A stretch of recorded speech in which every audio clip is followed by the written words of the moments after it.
Hey everybody, comment allez-vous? Alors, après avoir parlé un petit peu des jeux qui sont sortis en 2007, et puis avoir reparlé un petit peu de PES, World at War, j'avais envie aujourd'hui de parler un petit peu de l'année de 2009, avec en fin d'année de cette année 2009, la sortie d'un jeu qui allait vraiment révolutionner le monde du jeu vidéo, et même peut-être un peu plus. Puisque je vais vous parler donc de Call of Duty MW2, comme vous l'aurez sans doute deviné. Ce jeu donc qui sort à l'automne 2009 pour boucler la décennie 2000 d'une manière vraiment magnifique, puisque ce jeu donc sort juste après World at War, et quand il arrive en fait, bien que Code 4 et World at War étaient vraiment des très bons jeux, il a vraiment apporté beaucoup au monde du multijoueur et du FPS. Alors pourquoi? Eh bien déjà les graphismes étaient encore un peu plus améliorés, à tel point que tous les jeux qui ont suivi sur PS3 avaient à peu près le même moteur graphique. Et donc c'était vraiment très agréable à l'œil, avec des jolies couleurs, des effets de lumière vraiment super. Les armes étaient vraiment très bien modélisées, tout en n'étant pas non plus dans un réalisme trop à l'excès, vraiment trop poussé. Ce qui fait on avait vraiment ce plaisir du jeu vidéo qui était bien, qu'on ressentait vraiment. Donc ça c'est un peu pour la partie graphisme, hein. Mais après faut voir aussi que l'ambiance au niveau des sons était vraiment super. Le réalisateur des musiques s'appelait donc Hans Zimmer, qui a fait, je crois, donc beaucoup de chants de bande son pour les Call of Duty. Et donc cette bande son était vraiment géniale. On avait des musiques aussi bien dans le mode campagne qui nous ont tous marqués, je pense. Et, et sans même parler de la musique du menu du mode multijoueur, qui, même chose, après la pépite de la musique de Call of Duty 4, a réussi à renouveler l'exploit de sortir une bande son pour le a réussi l'exploit dont je vous disais de sortir une bande son pour le menu du mode multijoueur, qui était vraiment mémorable et très agréable à écouter, et qui c'est vraiment le genre de musique, quand on l'écoute des années après, qui vous ressentez tout de suite la nostalgie de ce que vous avez pu ressentir à l'époque, et qui vous fait vraiment revivre tous les bons moments avec vos potes en mode multijoueur. Euh, donc ça, oui, voilà, l'ambiance. Qu'est-ce qu'on pouvait relever encore? Je repense encore tout ce qui s'affichait à l'écran, quand vous faisiez vos kills, les sons qui allaient avec. D'ailleurs, c'est des détails, mais c'était vraiment génial. Et puis c'était vraiment bien coloré, juste ce qu'il fallait, un peu dans un style genre jaune ou vert fluo, enfin quelque chose qui se voyait bien. Et je pense que c'est un peu à partir de là qu'on a vraiment pris goût à jouer à un FPS en mode multijoueur, hein, même si avant il y avait eu des très bons jeux, hein. Mais je crois que c'est vraiment ce jeu qui a tout lancé après. Et d'ailleurs, quand j'y repense à l'époque, euh, on sentait vraiment que tout le monde découvrait qu'est-ce que c'était que de jouer en ligne, parce qu'avant ça, il n'y avait pas eu tant que ça de jeux en ligne. Il y avait un petit peu peut-être PES, mais c'était vraiment des joueurs un peu spécialisés qui allaient jouer à ça. Mais Call of Duty, ça a vraiment lancé le gaming pour tout le monde en fait. Et d'ailleurs, quel que soit votre âge, quel que soit votre passion pour les jeux vidéo, il y en a même qui s'y sont mis juste pour ce jeu. Et Et vraiment, ça, je trouvais ça très sympa d'avoir quelque chose comment dire, qui nous mettait tous un peu en lien avec les uns avec les autres. C'est vraiment le genre de choses dont tu pouvais discuter, comme tu aurais pu discuter, je sais pas, d'un match de foot à la télé, tu pouvais parler avec tes potes de Call of Duty, quoi.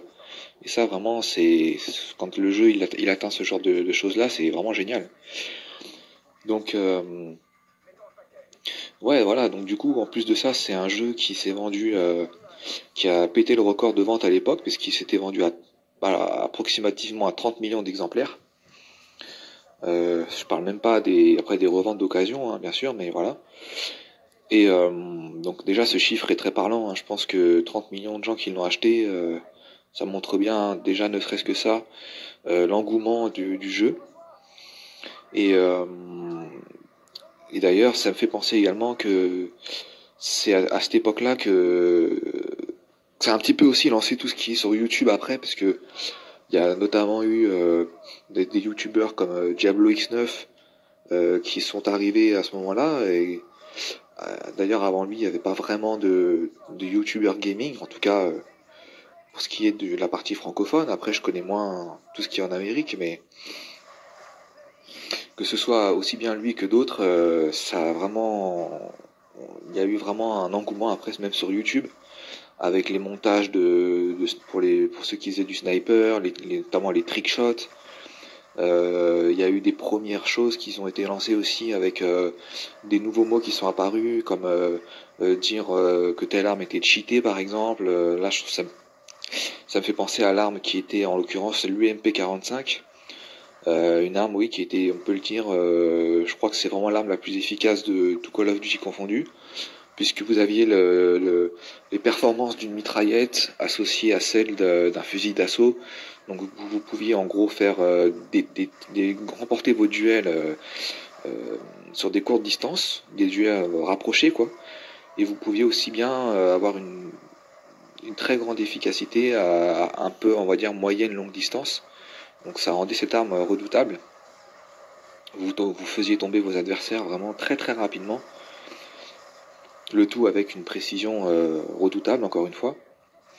Donc du coup, voilà, le genre de mot comme cheater est apparu à ce moment-là. Et, euh, et puis pareil, l'invention, on va dire, des trickshots avec vraiment des clips qui ont été mis à ce moment-là, qui encore aujourd'hui sont vraiment très impressionnants et agréables à regarder.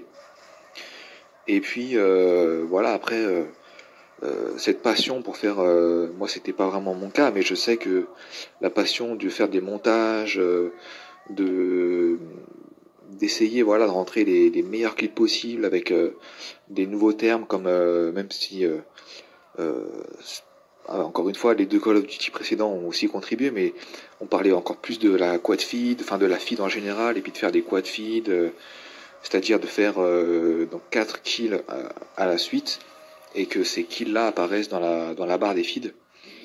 C'est-à-dire, pour ceux qui ne connaissent peut-être moins, que ça apparaisse en bas à gauche de votre écran, et puis que avec le nom de l'adversaire que vous aviez tué, plus le nom, votre propre nom en fait, et puis finalement l'assemblage des 4 lignes comme ça de la feed, voire plus, hein, des fois, faisait vraiment enfin, c'est la première fois qu'on a apprécié ce genre de détails, mais qui en fait après ont donné vraiment le charme au mode multijoueur, quoi. Donc voilà, ouais, vraiment une époque.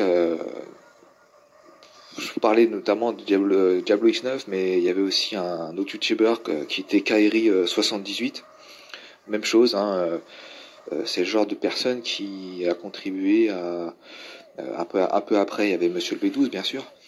Et avec le recul, on s'aperçoit que bah il y a vraiment un lien très important, je crois, on peut dire, entre un jeu comme Call of Duty et YouTube, hein.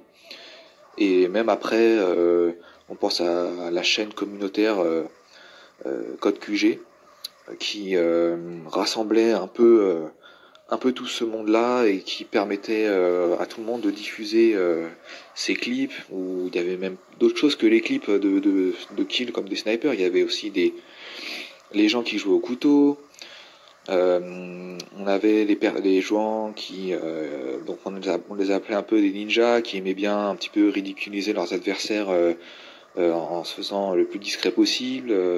Bon, après, moi, j'étais pas trop un expert de tout ça, donc je vous parle de ça avec mes souvenirs, mais voilà.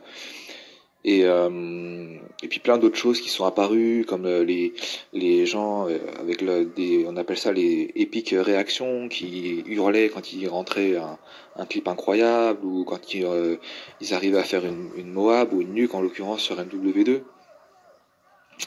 Ça d'ailleurs, faudrait que j'en parle un peu après de la nuque. Mais et donc voilà, donc ces réactions-là avec, enfin tout ça vraiment, je pense, ça a marqué une génération, hein, on peut le dire, et puis ça a fait découvrir pour tout le monde une grande passion. Et qu'est-ce qu'il y avait encore, les faits, enfin beaucoup de termes en plus comme ça qui sont apparus et qui aujourd'hui on les utilise encore. Et on parlait aussi de noob pour ceux qui, au départ, c'était censé être simplement des joueurs qui débutaient sur le jeu. Et puis après, c'était un petit peu plus, on va dire, une façon de parler de quelqu'un que c'était un campeur. Il y avait aussi après tout ce qui était le fait de rager. On disait, le mot rageux est presque arrivé là, j'ai envie de dire, avec en anglais ce serait des haters. Euh, enfin, vraiment, en relatant un peu tout ça, on se rend compte que c'est plus tout ça, ça a dépassé vraiment le stade du jeu. Et c'est pourquoi, ouais, l'année 2009, pareil, hein, vraiment, c'était exceptionnel. Euh, il y avait aussi d'ailleurs c'est à cette époque-là qu'on a vraiment ressenti les gens qui soit préféraient Xbox, soit préféraient PlayStation. Alors qu'aujourd'hui, bon, bah, il y a beaucoup plus d'engouement, je crois, pour PlayStation, on peut dire. Mais qu'on soit de l'un ou de l'autre, c'était sympa à l'époque d'avoir voilà, un peu comme une affrontation, un affrontement, mais on va dire sympathique entre les deux. Et puis finalement, les deux univers, que ce soit Xbox, Microsoft et PlayStation, Sony, quoi, euh, finalement les deux,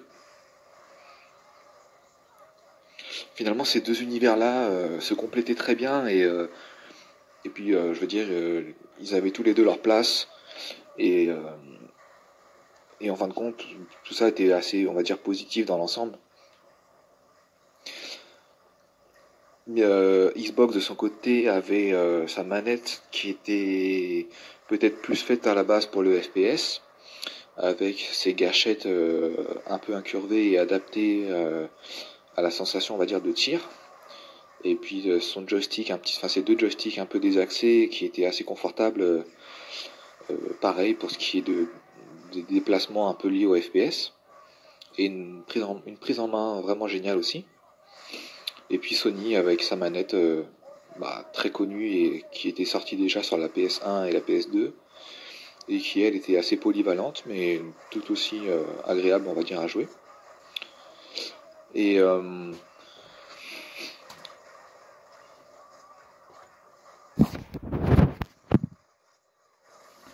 Et donc voilà les amis, bah écoutez, je vais pas en dire de trop pour l'instant, parce que bon, je veux pas non plus que ce soit trop long. Et si jamais cette vidéo vous a plu, bah écoutez, je vais très prochainement mettre, disons en ligne, une vidéo où je continuerai de parler de ce magnifique Modern Warfare 2, et en espérant que ça vous plaise. Allez, à une prochaine, bye.